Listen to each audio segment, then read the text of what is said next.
Good morning बच्चों। आज मैं फिर से आपके बीच हूँ एक नया टॉपिक लेकर के। और आज की इस क्लास में हम लोग फर्स्ट यूनिट का जो टॉपिक आपके साथ डिस्कस करने जा रहे हैं वो है एक समान विद्युत क्षेत्र में इलेक्ट्रॉन का गमन पथ, है ना। मतलब आपके पास एक यूनिफॉर्म इलेक्ट्रिक फील्ड है और उसके परपेंडिकुलर उसमें क्या एंटर कर रहा है, उसमें कोई इलेक्ट्रॉन एंटर कर रहा है, तो उसकी जो ट्रेजेक्ट्री होगी वो किस तरह की होगी, ठीक है। उसका जो इक्वेशन है उसका इक्वेशन हम इसमें फाइंड आउट करने की कोशिश करेंगे, ठीक है ना। तो आप यहाँ पर ध्यान से देखिएगा कि हमारे पास ये दो प्लेट्स हैं, ये पॉजिटिवली चार्ज है और ये इक्वली नेगेटिवली चार्ज है, ठीक है ना।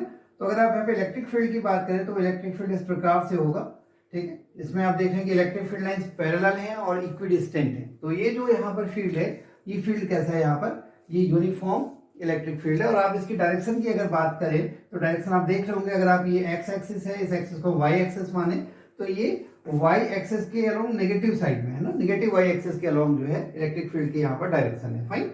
और यहाँ पर ये जो इलेक्ट्रॉन इसमें एंटर कर रहा है वो एक्स एक्सिस के अलोंग इसमें एंटर कर रहा है। इसकी जो इनिशियल वेलोसिटी है उस इनिशियल वेलोसिटी की जो डायरेक्शन है that is along to X axis, ठीक है ना। इस प्रकार से इलेक्ट्रॉन इसमें एंटर कर रहा है और हम यहाँ पर ये देखने जा रहे हैं कि इसका जो यहाँ पर पाथ होगा वो पाथ किस तरह का होगा, फाइन। वो ट्रेजेक्ट्री किस तरह की होगी, उसका मैथमेटिकल इक्वेशन क्या होगा, वो सारी चीजें हम इस क्लास में डिस्कस करने जा रहे हैं, फाइन। तो बच्चों जब ये इसके अंदर एंटर करेगा तो इसके अंदर एंटर करने पर इस पर एक तो इसकी जो वेलोसिटी है, ठीक है, इसकी वेलोसिटी तो इनिशियल वेलोसिटी की जो डायरेक्शन है वो अलोंग एक्स एक्सिस है इस प्रकार से। और जब ये इसके अंदर एंटर करेगा तो ये जो इलेक्ट्रॉन है, ये इलेक्ट्रॉन यहाँ पर एक इलेक्ट्रोस्टैटिक फोर्स को एक्सपीरियंस करेगा, है ना। और वो जो इलेक्ट्रोस्टैटिक फोर्स होगा उस इलेक्ट्रोस्टैटिक फोर्स की डायरेक्शन क्या होगी, जरा उसको समझने की कोशिश करते हैं। ये निगेटिवली चार्ज है तो ऑब्वियसली ये किधर की ओर अट्रैक्ट होगा, it will be attracted towards this positive plate, positively charge plate. ये जो यहाँ पर धनावेशित प्लेट है ये धनावेशित प्लेट की ओर आकर्षित होगा। और अगर हम in terms of electric field कहें तो हम जानते हैं कि अगर इलेक्ट्रिक फील्ड में कोई भी इलेक्ट्रॉन या कोई भी निगेटिवली चार्ज पार्टिकल होता है तो उस पर जो फोर्स लगता है, जो इलेक्ट्रोस्टैटिक फोर्स लगता है, उसकी जो डायरेक्शन होती है वो क्या होती है, opposite to the direction of electric field, ठीक है ना। तो यहाँ पर जब ये एंटर करेगा तो एंटर करने पर इस पर एक फोर्स जो इलेक्ट्रिक फोर्स है, इलेक्ट्रोस्टैटिक फोर्स है, इस डायरेक्शन में काम करने लगेगा। तो इस प्रकार से अब इसकी वेलोसिटी के दो कंपोनेंट होंगे। एक कंपोनेंट तो किसके कारण होगा, हॉरिजॉन्टल कंपोनेंट जो कि एक्स एक्सिस के अलोंग है, वो किसके कारण से होगा, वो उसका जो इनिशियल वैल्यू है वेलोसिटी की वो अलोंग द एक्स एक्सिस होगी, उसमें कोई भी चेंज नहीं आएगा क्योंकि हॉरिजॉन्टल साइड में यानी क्षैतिज दिशा में कोई भी बल काम नहीं कर रहा है, जिसकी वजह से कोई भी त्वरण काम नहीं कर रहा है, फाइन। जबकि जो हॉरिजॉन्टल जो वर्टिकल डायरेक्शन है उस वर्टिकल डायरेक्शन में यहाँ पर एक फोर्स काम कर रहा है। कितना फोर्स काम कर रहा है, F इज इक्वल टू ई, ठीक है ना। ये फोर्स इस पर इधर से इधर की ओर काम करना शुरू कर देता है जब इलेक्ट्रॉन इसके भीतर यहां पर एंटर करता है। और इस फोर्स की वजह से इस पर क्या लगने लगता है, इस फोर्स की वजह से इस पर हम न्यूटन के लॉ से जानते हैं कि कहीं पर भी अगर मास पार्टिकल आपके पास है, उस मास पार्टिकल पर अगर एफ फोर्स लगता है तो एफ फोर्स के कारण उसमें एक एक्सेलरेशन प्रोड्यूस होता है जिसकी जो वैल्यू होती है वो कितनी होती है, a is equal to F upon m. तो वो जो एक्सेलरेशन है वो इसमें प्रोड्यूस हो जाएगा, वो जो त्वरण है वो त्वरण इसमें उत्पन्न हो जाएगा, यानी a is equal to F over m. ये इसमें एक एक्सेलरेशन प्रोड्यूस हो जाएगा, ठीक है ना। तो अब देखिएगा यहां पर इस इलेक्ट्रॉन के ये जो इलेक्ट्रॉन है ये दो तरह के मोशंस यानी दो डायरेक्शंस में इसमें मोशन करने के लिए इसमें वेलोसिटी कंपोनेंट्स हैं। पहला वेलोसिटी कंपोनेंट वो है जिसके कारण ये हॉरिजॉन्टल डायरेक्शन में मूव करेगा, और दूसरा वेलोसिटी कंपोनेंट किसके कारण से, इनिशियली यहाँ पर कोई भी वेलोसिटी नहीं थी, यानी इनिशियली जो ui था, अगर आप किस दिशा में बात करें, ऊर्ध्व दिशा में बात करें, पहले क्षैतिज दिशा में ले लेते फिर ऊर्ध्व दिशा में ले लेंगे। क्षैतिज दिशा में जो वेग है वो बराबर कितना है, v है, वेलोसिटी कितनी है, v है, ठीक है। सपोज ये यहां पर t टाइम में x डिस्टेंस ट्रेवल करता है, ठीक है ना। इस वेलोसिटी के कारण ये जो आपका यहाँ पर इलेक्ट्रॉन है ये कितना डिस्टेंस ट्रेवल करता है, ये यहाँ पर आपका x डिस्टेंस ट्रेवल करता है, ठीक है। तो यहां पर क्या हो जाएगा, ये हो जाएगा आपके पास डिस्टेंस x, ये t समय में क्षैतिज दिशा में चली गई दूरी, क्षैतिज दिशा में चली दूरी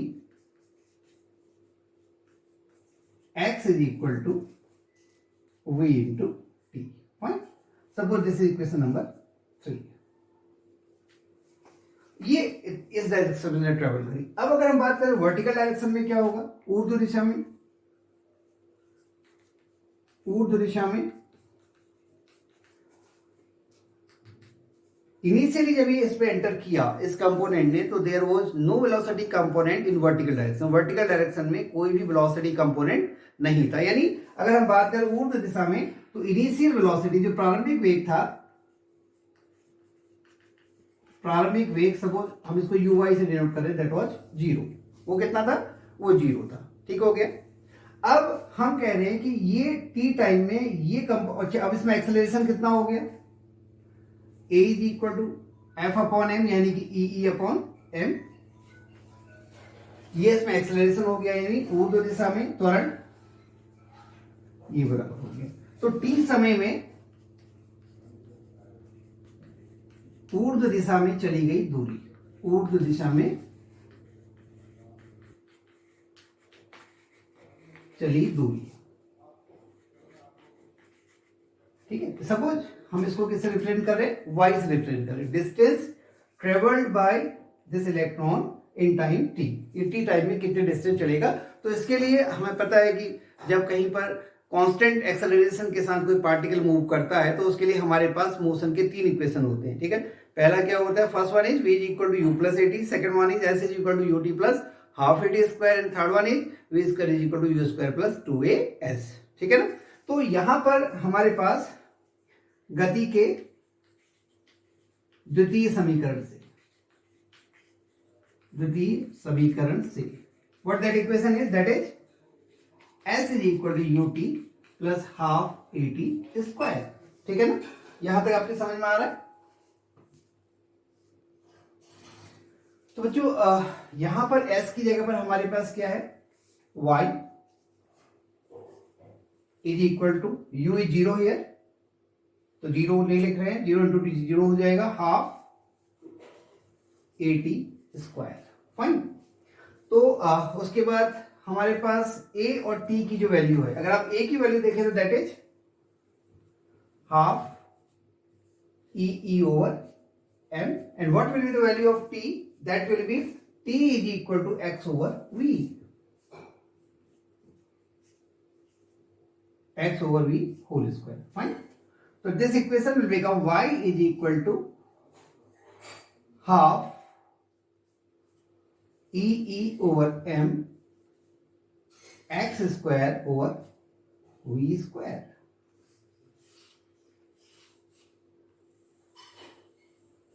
अगर आप ध्यान से देखें तो this is equation of a parabola. ये किसके समीकरण है, ये एक पैराबोला की समीकरण है। इसका मतलब ये हो गया कि जब इलेक्ट्रॉन इस यूनिफॉर्म इलेक्ट्रिक फील्ड के परपेंडिकुलर डायरेक्शन में इसमें एंटर करेगा, तो इसका जो पाथ होगा वो पाथ किस तरह का होगा, that will B parabolic in shape.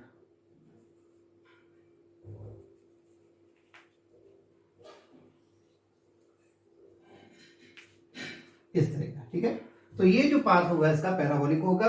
तो इसका मतलब ये हो गया कि जब कोई आवेशित कण किसी विद्युत क्षेत्र के लंबवत विद्युत क्षेत्र में प्रवेश करता है, तो उसका जो गमन पथ होता है वो कैसा होता है, उसकी जो ट्रेजेक्ट्री होती है वो कैसी होती है, वो पैराबोलिक होती है, वो परवलयाकार होती है। ठीक है बच्चों।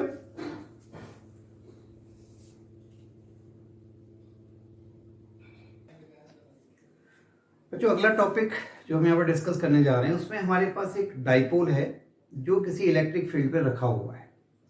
और आपको पता है कि हम पहले डिस्कस कर चुके हैं कि अगर ये सपोज आपके पास ये एक इलेक्ट्रिक फील्ड है और इलेक्ट्रिक फील्ड की डायरेक्शन को रिप्रेजेंट कर रहा है, और यहाँ पर सपोज ये एक आपका डाइपोल रखा हुआ है, तो हम ऑलरेडी डिस्कस कर चुके हैं कि इस पर एक जो है क्या काम करने लगता है, टॉर्क काम करने लगता है, जो घुमाकर इसको इस तरह से along the direction of electric field ले आता है। फाइन। अब हम जो बात करने जा रहे हैं कि सपोज ये ऐसे रखा हुआ है, है ना, along the direction of electric field, और हम इसे रोटेट करना चाहते हैं, या इस पोजीशन पर हम इसको इसे रोटेट करना चाहते हैं, तो उसमें कितना वर्क हमको करना पड़ेगा। वर्क क्यों करना पड़ेगा आपको पता है, क्योंकि इस पर जो कपल काम कर रहा है, जो इस पर टॉर्क काम कर रहा है, उसकी टेंडेंसी क्या है, उसको along the direction of external field, electric field लाना चाहता है, और हम यहाँ पर टॉर्क के अगेंस्ट इसको मूव करना चाहते हैं। ठीक है, एक बार इसमें क्लियर रहेगी कि जितना टॉर्क इसमें लगता है इसको, इसकी पोजीशन को रिस्टेट करने के लिए, जितना इसमें प्रत्यानयन बलयुग्म आघूर्ण काम करता है, बलयुग्म का आघूर्ण काम करता है, उतना ही हमें किसी भी पोजीशन पर लगाना होगा इसको उस पोजीशन से घुमाने के लिए। फाइन। और जब हम वाही बल आघूर्ण लगाएंगे तो वाही बल आघूर्ण द्वारा इसको घुमाने में कार्य भी किया जाएगा। हम लोग पहले से जानते हैं, हमने रोटेशनल मोशन में स्टडी किया है कि जैसे जब हमारा लीनियर मोशन होता है, लीनियर मोशन में अगर हमारे पास एक कोई ब्लॉक होता है, कोई बॉडी होती है, हम उसको फोर्स लगा के डिस्प्लेस करते हैं, तो फोर्स लगा के डिस्प्लेस करने में जो वर्क होता है वहां पर कितना होता है, वर्क बराबर होता है फोर्स इनटू डिस्प्लेसमेंट। फाइन। और जब हम बात करते हैं किसकी, जब बात करते हैं रोटेशनल मोशन की, जब रोटेशनल मोशन की बात करते हैं तो वहां पर जो वर्क डन होता है वो वर्क डन होता है टॉर्क, जो उस रोटेशनल मोशन को कर रहा है वो टॉर्क इनटू एंगुलर डिस्प्लेसमेंट। ठीक है, सपोज यहाँ पर था और आप इसको इस तरह से ले जा रहे हैं, ये सर यहाँ पर था ऐसे ले जा रहे हैं, तो ये क्या हो गया, इसका एंगुलर डिस्प्लेसमेंट। और जो टॉर्क इस पर लगा, जो इसको क्या कर रहा है, रोटेशनल मोशन यहाँ पर करा रहा है, वो जो टॉर्क है वो और इसका ये एंगुलर डिस्प्लेसमेंट, इन दोनों का मल्टीप्लिकेशन क्या होता है, वर्क डन के बराबर होता है। ठीक है, तो इस चीज को हम लोग यहाँ पर इस्तेमाल करेंगे। यानी हम लोग करने क्या जा रहे हैं, हम करने जा रहे हैं एक समान विद्युत क्षेत्र, यानी जो इलेक्ट्रिक फील्ड है कैसा है, यूनिफॉर्म, एक समान वैद्युत क्षेत्र हमारे पास है, एक समान वैद्युत क्षेत्र में स्थित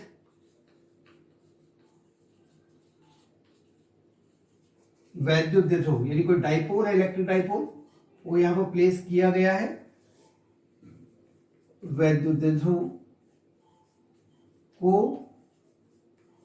घुमाने में किया गया कार्य, को घुमाने में किया गया कार्य, इसके लिए हम लोग यहां पर फॉर्मूला डिराइव करने जा रहे हैं। ठीक है, तो एक डायग्राम बना लेते हैं पहले हम इसके लिए। सपोज ये हमारे पास इलेक्ट्रिक फील्ड लाइंस हैं जो किसको रिप्रेजेंट कर रही हैं, जो एक यूनिफॉर्म इलेक्ट्रिक फील्ड को रिप्रेजेंट कर रही है, ये एक यूनिफॉर्म इलेक्ट्रिक फील्ड। इस यूनिफॉर्म इलेक्ट्रिक फील्ड में सपोज ये हमारे पास एक डाइपोल है -q, और ये इसका दूसरा चार्ज है +q। ठीक है, तो मान लीजिए ये यहां पर इस प्रकार से रखा हुआ है, it is making some angle θ0 with the direction of electric field. ठीक है ना, अब हम लोग यहां पर ये देखेंगे और हम यहां से टॉर्क लगाएंगे, और टॉर्क लगाकर हम इसको मान लीजिए घुमाकर यहां लाना चाह रहे हैं, इस पोजीशन में, इस पोजीशन में, जब ये एंगल कितना हो जाएगा फाइनली थीटा। ठीक है, तो ये जो प्रोसेस है, इस प्रोसेस में जब हम इसको यहां से यहां ले जा रहे होंगे तो हम ये मान सकते हैं कि प्रोसेस छोटे छोटे टुकड़ों में हो रही है, छोटे छोटे कई डी थीटा है, उन डी थीटा एंगल्स को के बराबर हम इसको रोटेट करते करते करते फाइनली यहां तक लेकर के आ रहे हैं, θ0 पोजीशन से थीटा तक लेकर के आ रहे हैं। तो मान लीजिए इसके नियर बाय कहीं पर हमें, यानी ये जो एंगल है, ये एंगल हम लगभग कितना मान सकते हैं, ये एंगल हम लगभग, हम इसे डी थीटा डिस्टेंस इसके बीच में कहीं पर छोटा सा ले रहे हैं इसके नजदीक, तो हम ये मान सकते हैं एंगल लगभग कितना है, थीटा है, लगभग कितना है, थीटा है। तो उस केस में इसमें जो टॉर्क काम करेगा, जो रिस्टोरिंग टॉर्क है, जिसकी टेंडेंसी क्या है, जिसकी टेंडेंसी इसको यहां से खींचकर यहां ले जाने की है, उस टॉर्क की वैल्यू कितनी होगी, tau is equal to PE sine theta. और हम क्या कर रहे हैं, हम इसको अगेंस्ट द टॉर्क घुमाने की कोशिश कर रहे हैं, तो है ना, तो हमें इसके बराबर का जो टॉर्क है एक्सटर्नली वहां पर लगाना पड़ेगा, तभी हम इसको क्या कर पाएंगे, तभी हम इसे अगेंस्ट दिस टॉर्क जो है रोटेट कर पाएंगे। सपोज वो जो टॉर्क है that is this one, value इसकी इसके बराबर होगी।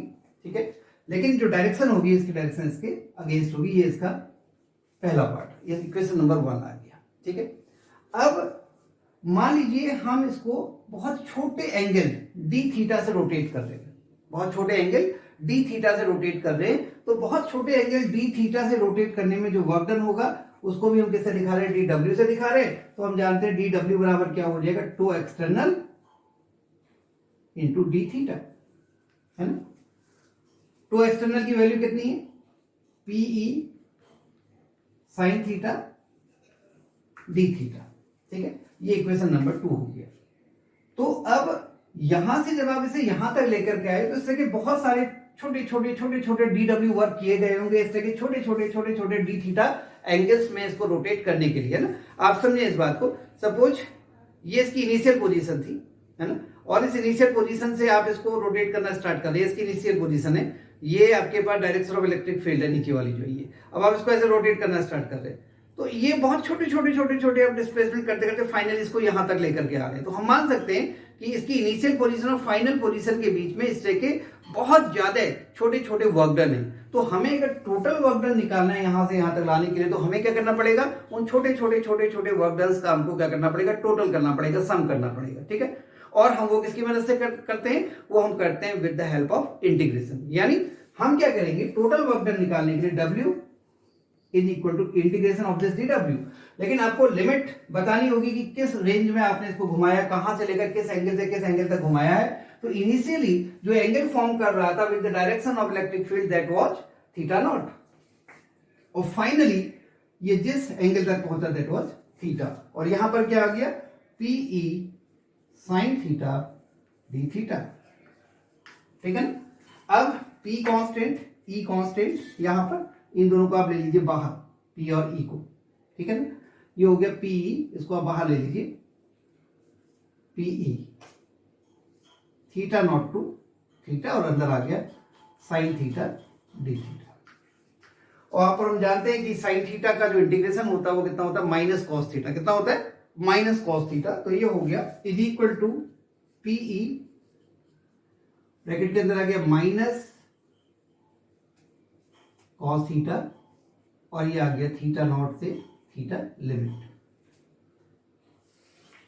ठीक है। अब आप पहले यहां रखेंगे क्या, इसकी जगह पर आएगा थीटा, उसके बाद क्या आएगा, थीटा नॉट। तो ये क्या हो जाएगा, ये हो जाएगा आपके पास is equal to PE minus cos theta, ठीक है। और दूसरी बार में हो जाएगा minus minus plus cos theta naught. यानी ये अगर आप इसको ऐसे लिख सकते हैं, PE cos theta not minus cos theta, ठीक है ना।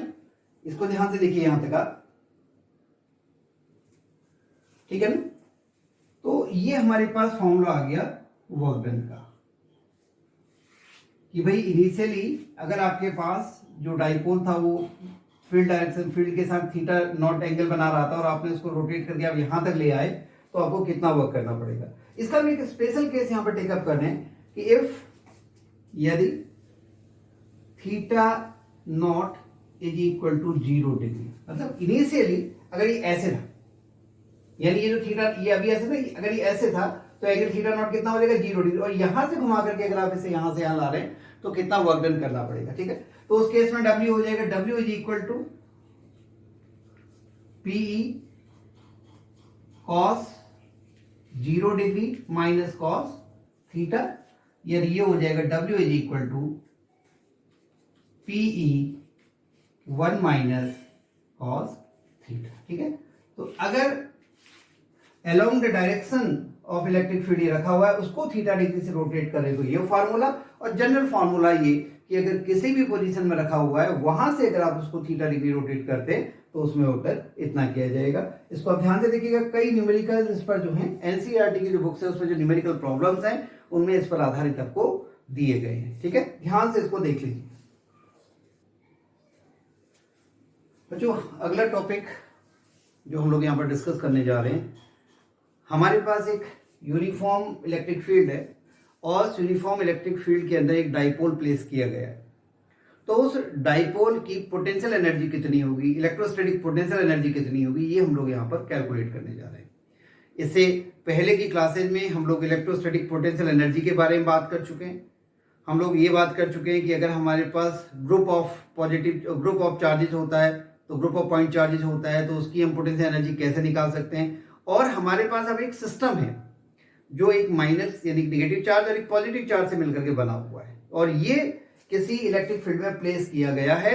इसकी हमें इलेक्ट्रोस्टैटिक पोटेंशियल एनर्जी कैलकुलेट करनी है, ठीक है ना। तो पहले मैं इसके लिए डायग्राम यहाँ पर बना ले रहा हूं। मान लीजिए ये हमारे पास एक यूनिफॉर्म इलेक्ट्रिक फील्ड है, इक्विडिस्टेंट लाइंस हमने यहां पर खींची हुई है, पैरेलल लाइंस हमने खींची हुई हैं।